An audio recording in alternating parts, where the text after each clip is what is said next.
What's happening? Julia Daniels, Reggie Wilson here for another edition of the KARE 11 Sports Plus. Excuse the voice. I don't know what's going on with this. Season's changing. Things happen, but hopefully it still sounds good enough to talk to you guys. Good? Oh, no. It's no cooties. But okay, anyway, I don't know, though. Oh. The Wolves may have some cooties. Oh, yeah. Yikes.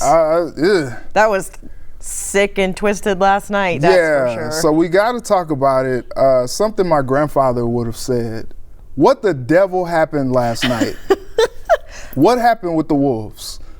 They blacked out during the fourth quarter. Okay, so it's so funny because there was a time on Tuesday night, I'm watching the game happen, and I'm watching them just balloon this lead in the third quarter. Yep.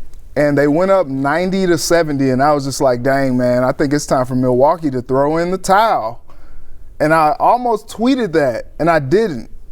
And then a little bit later, the fourth quarter started. Dante DiVincenzo hits a three. It's 95-71. And I'm like, ooh, here we go, just cruise. This is how the Wolves need to be playing right now. Right.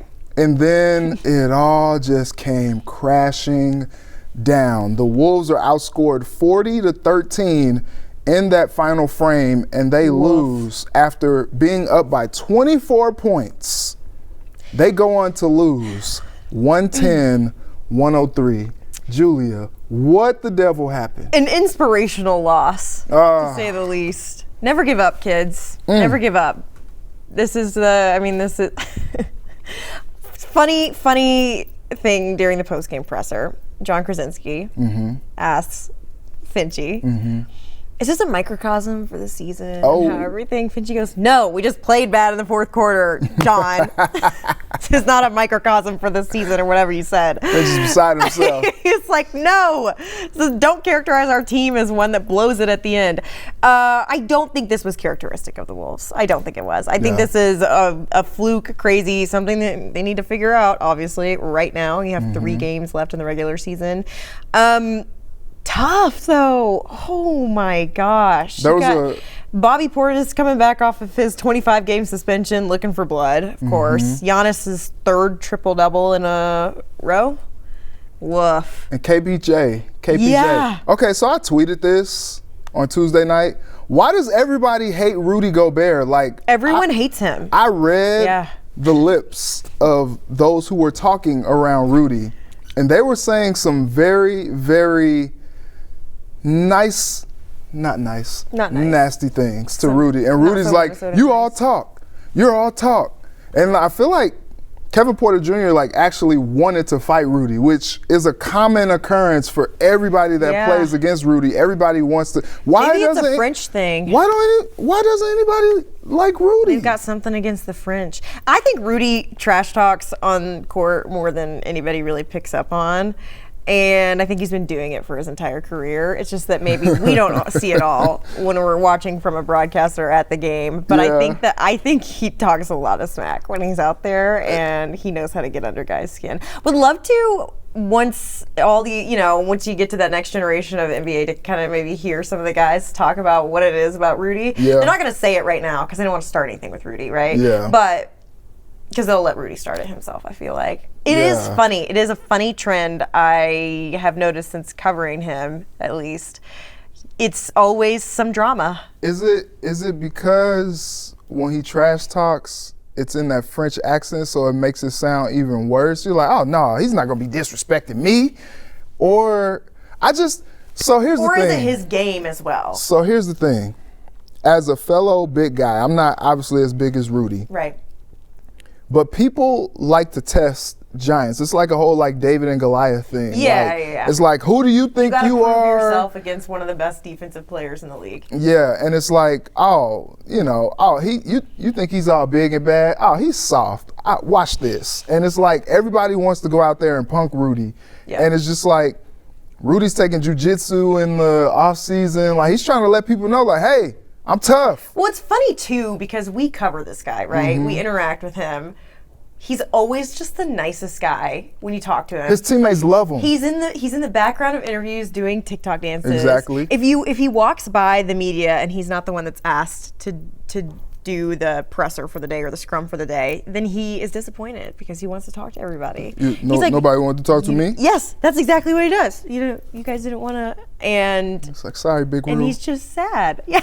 Sorry, Rudy. So it is funny to see kind of the maybe character change when he's out there, which I guess is the sign of a good basketball player. But yeah, it is true. He definitely has a target on his back, but I think it has to do with his play as well. Yeah. And the fact that he has an even larger target on his back, because if you can get around Rudy, feel pretty good about yourself. Yeah, but as an aside, when that did happen, the kerfuffle happened and the texts were thrown out there, that seemed to be when the game kind of changed. And that's when the Bucks really kind of started to take it to the Wolves, and KPJ kind of led the charge. Bobby Portis, as you mentioned, kind of led the charge.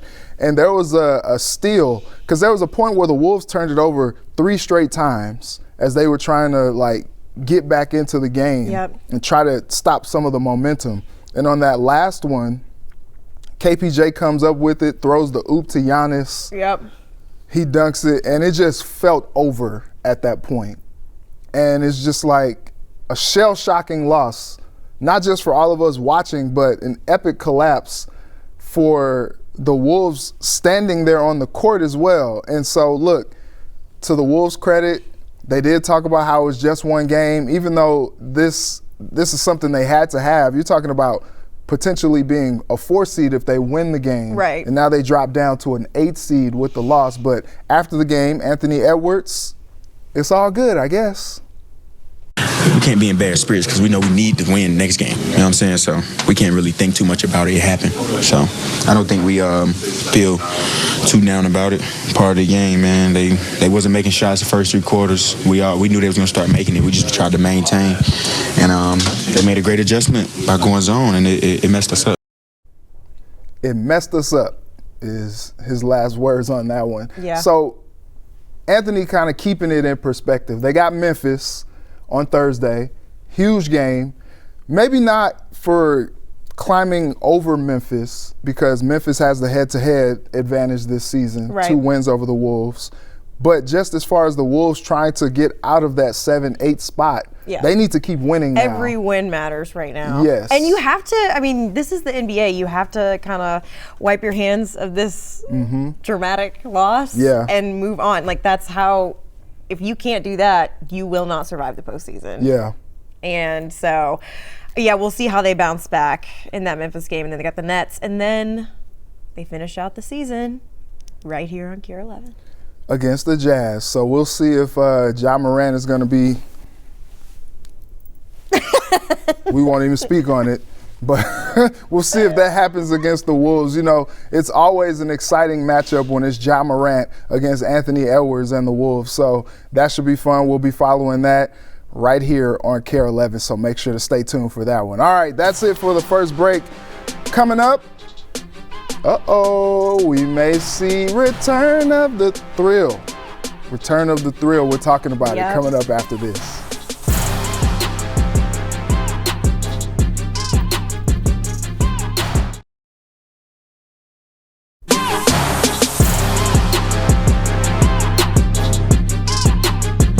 Welcome back. All right, so the Wild taking on San Jose at home, probably happening as this is going out over the airwaves on Kier 11 Plus.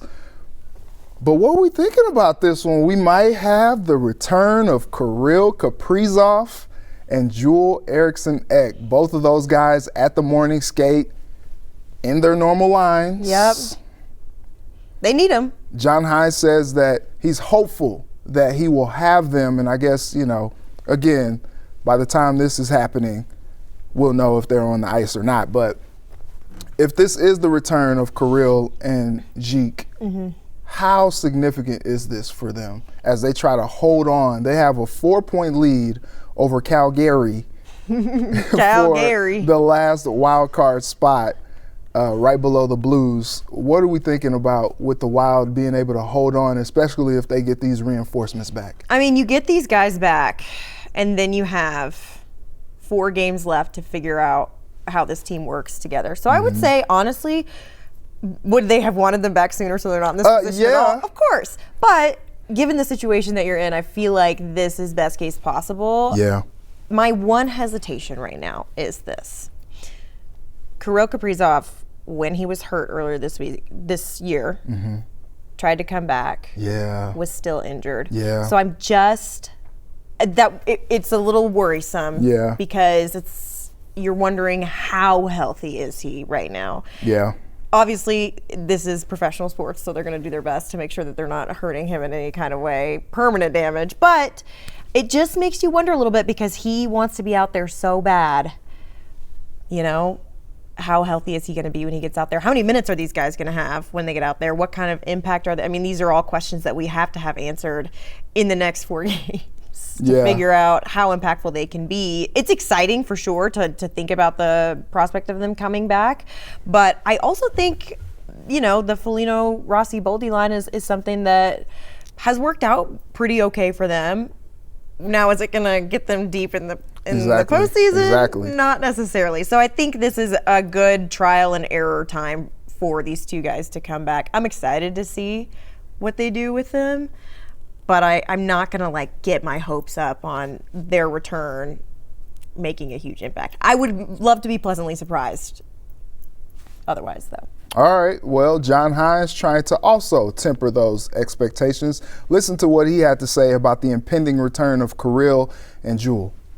This was the next progression for them to get into a regular practice, 5-on-5 drills, normal stuff, other guys out there, not in such a controlled setting.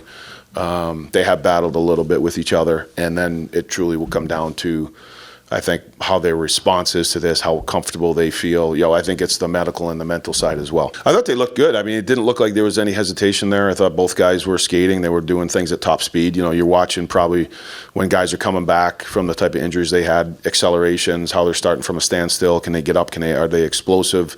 Are they looking to do, when they have the puck, are they doing the things that they would normally do? I thought that they looked good in those areas, but there's another component to it as well. So they look good, but there's another component to it. And I think you brought up something that was interesting and something that John Hynes touched on the last time Kirill went on the shelf is maybe they did rush him back, and maybe he did rush back because he's a competitor. Right. And factoring into the decision to bring him back now, I think they went a little bit more conservative with him so that maybe he did have time to heal a little bit more so that he could be useful to the team, because when he came back, didn't score any goals. Right. And then he's right back on the shelf. And so I think now you look at it and you're like, okay, you kind of trust that they wouldn't bring him back. I know they need him. This is a very slim lead, and by the end of the week, they're going to be playing at Calgary, which is going to be a huge game for them. They would need their two hosses back, but the problem is you just don't know what you're going to get from those guys. Right. When you come back from a significant injury, like a lot of times it's great if you can have like a couple games to just kind of get your sea legs underneath you. Kirill's known for being one of the fastest skaters in the NHL. And, you kind of got to get your feel back of the game a little bit, but they don't really have time for that with only 4 games left and they're trying to secure this playoff berth. Yeah. Like, you just really don't have time to ease them back in. Like, you hope that they can hit the ground running, help, as far as the goals being scored. Look, this is a team that's lost 6 of their last 8.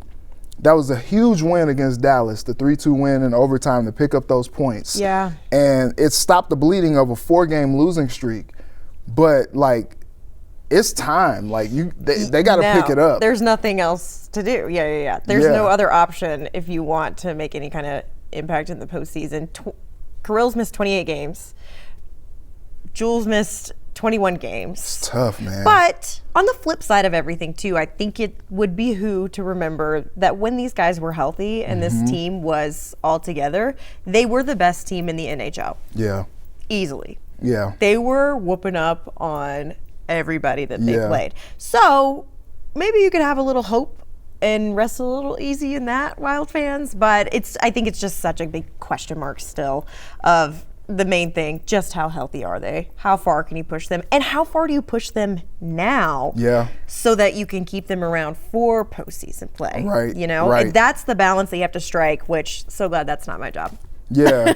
What's tough is Kirill was having an MVP-like season Right. before he hit the shelf the first time.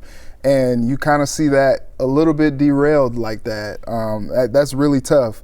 And what you really want to see is two things, I think. One side, if they come back, hit the ground running, or hit the ice skating, if you will, and they are doing well, and they do make the postseason, you're like, cool, they salvaged it, you know? They Right. salvaged the season that was just marred with injuries. If they don't get into the postseason, you're like, man, this season is a big what if, because they started hot, and then That would all be these such a injuries, bummer. all these injuries happened, and this is a different situation than last season. Yeah. Because now you're like, man, great what if they were all healthy, what could this season have been? Yeah. Because kind of like the Twins, Bill Guerin kind of like bet on the guys that he had, kind of ran it back, thinking that, you know. And it was working. And it was working. Unlike the Twins. We'll talk about that. But it would be two sides of that coin. Either they Yeah. make it in and you're like, cool, they were able to salvage it and still make the postseason despite all the injuries that they've gone through. And then if they don't make it, you're like, oh, it's just a microcosm of the season. Right. You know, they just couldn't get healthy enough to really make a run at it, and that's unfortunate. Yeah. I think that they, also something positive to think about is if these guys are back and they're healthy, you don't have to question anything about how they play. Right. They're not those, these are the arguably two of the best players on the entire roster. Yeah. So the main thing is just get healthy. Other than that, if that's the case, we should be good to go. All right. Well, we'll see what happens. And again, we will be following this as they try to get into the postseason. San Jose, Calgary, Vancouver, Anaheim, the last four on the schedule. Every win counts to help them try to eke into that postseason. So that's enough for the Wild Talk. Coming up, we get into some baseball talk. What the devil is going on with the Twins? We'll discuss it coming up.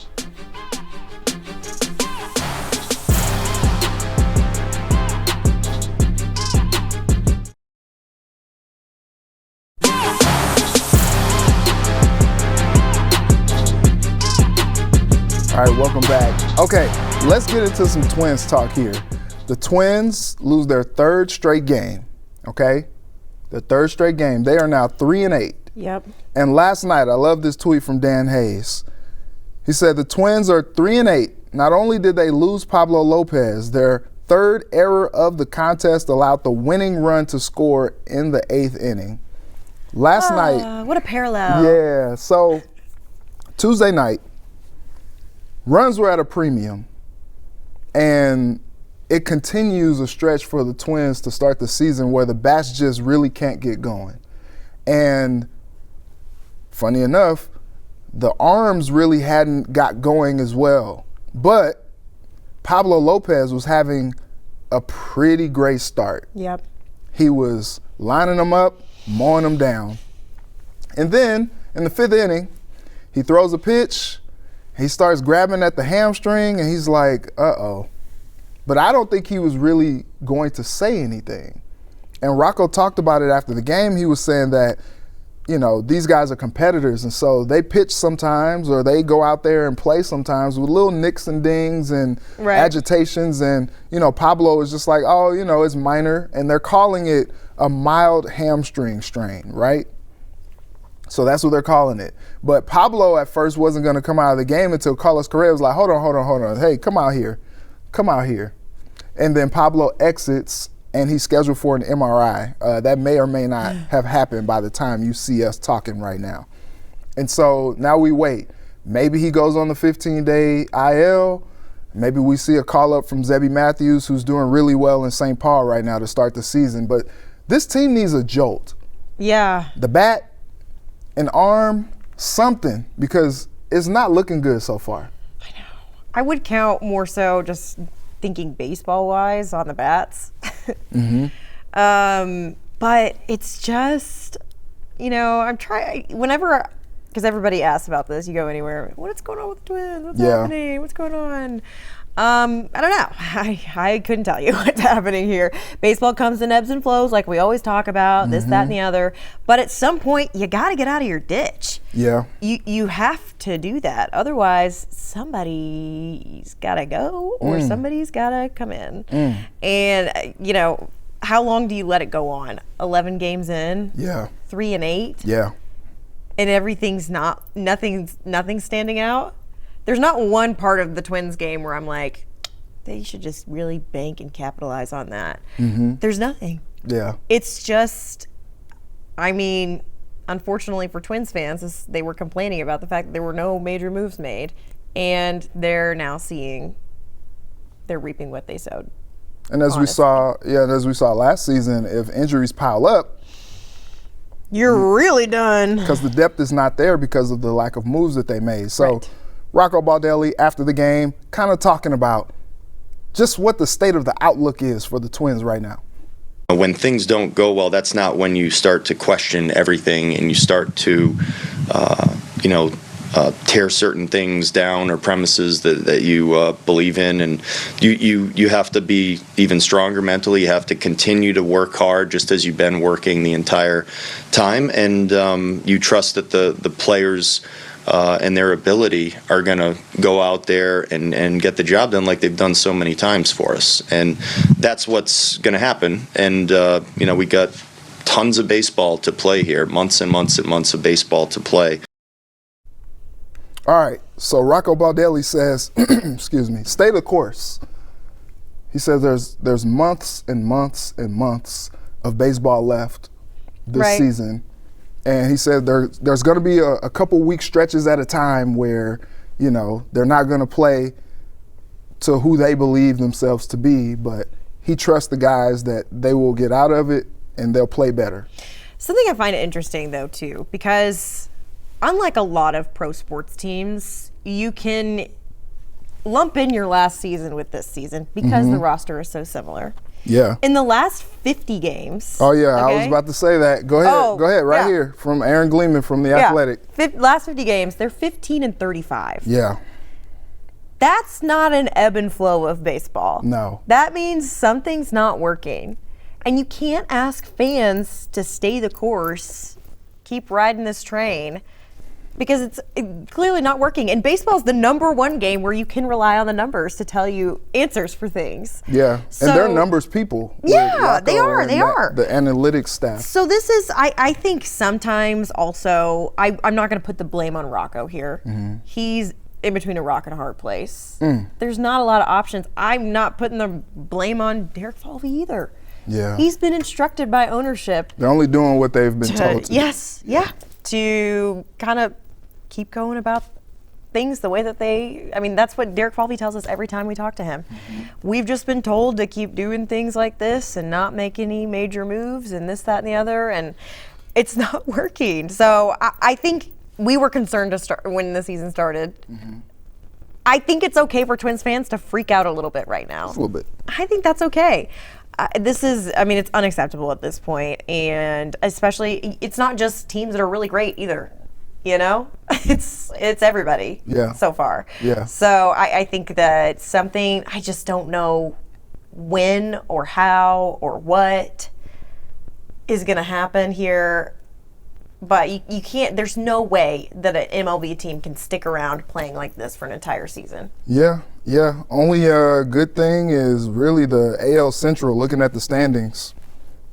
They're not all that great right they're now. Not. So, They're not. Optimism. Yeah, you're not the worst. Yeah. So we'll just we'll see what happens with the Twins. They'll stay the course, and we'll just hope for better. But the pitching has to be better. Yeah, that's what you were banking on. Yeah, like if that's going to be your bread and butter, somebody needs to start buttering that bread. Yeah, I agree. Nothing's been spectacular. We've not seen a spectacular performance. Yeah, I don't. And honestly, though, too, it's been a little uncharacteristic play from guys like Joe Ryan and Pablo. And, so maybe it's tough to watch, to be completely honest. I wish I could tell you guys what's going to happen, what they should do, but honestly, I think that ownership has put everybody in that building in a bad spot right now. Yeah. So Just maybe they'll waiting get on sold. Yeah, well, we'll see. We thought that it would happen by now, but it hasn't yet. So we'll see. We'll keep waiting on the turnaround. That's all for us today. Before we go, the next time we see you, Paige Beckers will be in the WNBA. So shout out to Paige. She won the national championship, fairy tale ending at UConn, and now she's going to the next level. Minnesota's very proud, and we're excited to see what you do next, Paige. But that's all our time today. Julia Daniels, Reggie Wilson, thank you for joining us on KARE 11 Sports Plus. We will see you next week.